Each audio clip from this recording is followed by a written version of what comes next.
ಮೊದಲನೇದಾಗಿ ಸ್ಪೀಕರ್ ಸಾಹೇಬರಿಗೆ ಮತ್ತು ಉಸ್ತುವಾರಿ ಸಚಿವರಿಗೆ ಈ ಜಿಲ್ಲೆಗೆ ಒಬ್ಬ ದಕ್ಷ ಕಮಿಷನರ್ ಮತ್ತು ಎಸ್ಪಿಯನ್ನು ಒದಗಿಸಿಕೊಟ್ಟದಕ್ಕೆ ಪ್ರೀತಿಪೂರ್ವಕ ಅಭಿನಂದನೆ. ದಕ್ಷಿಣ ಕನ್ನಡ ಜಿಲ್ಲೆ ಇಲ್ಲಿ ಯಾವನೇ ಒಬ್ಬ ಅಧಿಕಾರಿ ಅವನು ಪ್ರಾಮಾಣಿಕನಾಗಿದ್ದರೆ, ಭ್ರಷ್ಟಾಚಾರ ಇಲ್ಲದಿದ್ದರೆ ಆತನನ್ನು ಈ ಜಿಲ್ಲೆ ಬಹಳ ಸ್ಪಷ್ಟವಾಗಿ ಗುರುತಿಸುತ್ತದೆ, ಗೌರವಿಸುತ್ತದೆ. ಇದನ್ನು ನಾವು ಈ ಹಿಂದೆ ಬಂದಂತ ಡಿಸಿಯಲ್ಲಿ, ಎಸ್ಪಿಯಲ್ಲಿ, ಕಮಿಷನ್ನಲ್ಲಿ ಬಹಳಷ್ಟು ಸಲ ಗೌರವಿಸುತ್ತೇವೆ. ಇವತ್ತು ದಕ್ಷಿಣ ಕನ್ನಡ ಜಿಲ್ಲೆಯಲ್ಲಿ ನನಗೆ ಸಾರ್ವಜನಿಕ ಜೀವನದಲ್ಲಿ 40 ವರ್ಷದ ಅನುಭವದಲ್ಲಿ ಸೌಹಾರ್ದತೆಗಾಗಿ ಯಾವೊಬ್ಬರನ್ನು ಕೂಡ ನಿಷ್ಠುರಾಗದೆ ಕೆಲಸ ಮಾಡಿದ ಅನುಭವ. ಒಂದು ಪ್ರಮುಖವಾಗಿ ಹಂಸದತ್ತ ಹೇಳಿದಂಥ ಮಾತನ್ನು ನಾನು ಪುನರುಚ್ಚರಿಸ್ತೇನೆ. ಅದು ಆ ಮಟ್ಟಿಗೆ ನೀವು ಗಮನಿಸಿ. ಕಮ್ಯುನಲ್ ಕ್ಲಾಶ್ ಹೇಗೆ ಆಗ್ತದೆ? ಒಂದು ಸುಳ್ಳು ಪ್ರಚಾರದಿಂದ, ಒಂದು ಧಾರ್ಮಿಕ ನಂಬಿಕೆ ಮಾತ್ರ ಒಂದು ರಾಜಕೀಯ ಪಕ್ಷದ ಕಾರ್ಯಕರ್ತರಾಗಿ ಇನ್ನೊಂದು ಧಾರ್ಮಿಕ ನಂಬಿಕೆಯನ್ನು ಬಗ್ಗೆ ಸುಳ್ಳು ಪ್ರಚಾರ ಮಾಡೋದು. ಎರಡನೆಯದಾಗಿ ಉದ್ರೇಕಕಾರಿ ಭಾಷಣ.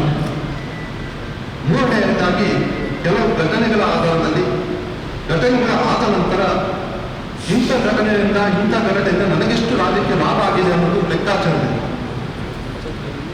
ಕರ್ನಾಟಕದಲ್ಲಿ JH ಪಟೇಲ್ ಮುಖ್ಯಮಂತ್ರಿ ಆಗಿದ್ದ ಸಂದರ್ಭದಲ್ಲಿ ಸುರತ್ಕಲ್ನಲ್ಲಿ ಗೋವಿಂದಾಸ್ ಕಾಲೇಜಿನಲ್ಲಿ ಒಬ್ಬ ಹಿಂದೂ ಹುಡುಗಿಗೆ ಮುಸ್ಲಿಂ ಹುಡುಗ ಸಾವು ಹೇಳಿದಂಥದ್ದು ಪ್ರಚಾರ. ಈಗ ಶಾರ್ಟ್ ಯಾಕೆಂದ್ರೆ ಅದು ಕೊನೆಗೆ ಚಿಕ್ಕದ್ದೇ ಚಿಕ್ಕ ಶಾರ್ಟ್ ಆ ನಂತರ 14 ಪ್ರಾಣವಿತ್ತು, 9 ಮುಸ್ಲಿಂ ಮತ್ತು 5 ಹಿಂದೂಗಳು. ಆದರೆ ಕೊನೆಗೆ ಆ ಇಡೀ ಘಟನೆ ಆಧಾರದಲ್ಲಿ ನಾವು ಸತ್ಯಾಸವನ್ನು ನೋಡಿದಾಗ ಆ ಘಟನೆಯೇ ಆಗಲಿಲ್ಲ. ಅಂದ್ರೆ ಇಂಥ ಸುಳ್ಳುಗಳಿಂದಾಗಲಿ, ಘಟನೆಯನ್ನು ಅಪಪ್ರಚಾರ ಮಾಡೋದಾಗಲಿ, ಘಟನೆಯನ್ನು ಸೃಷ್ಟಿಸಿದಾಗಲಿ, ಘಟನೆಯಿಂದ ಹಿಂದೆ ಬಗ್ಗೆ ಎಷ್ಟೋ ತಯಾರು ಮಾಡೋದಾಗಲಿ ಬಹಳಷ್ಟು ಘಟನೆಗಳನ್ನು ಹೇಳಬಹುದು. ಆದರೆ ನಾನು ಹೇಳೋದು ಜಿಲ್ಲಾಡಳಿತಕ್ಕೆ ಇಂಥ ಸಂದರ್ಭದಲ್ಲಿ ಕೂಡ ಜಿಲ್ಲಾಡಳಿತ ಆಗಲಿ, ಪೊಲೀಸ್ ಇಲಾಖೆ ಆಗಲಿ ಯಾವುದೇ ಘಟನೆಗಳ ಬಗ್ಗೆ, ಅಪಪ್ರಚಾರ ಬಗ್ಗೆ ಸತ್ಯ ಸಂಗತಿಯನ್ನು ಕೂಡ ಸಮಾಜಕ್ಕೆ ತಿಳಿಸಬೇಕಾದ ಕರ್ತವ್ಯ ಇದೆ ಜಿಲ್ಲಾಡಳಿತಕ್ಕೆ ಅನ್ನೋದನ್ನ ನೀವು ಒಬ್ಬರೇ.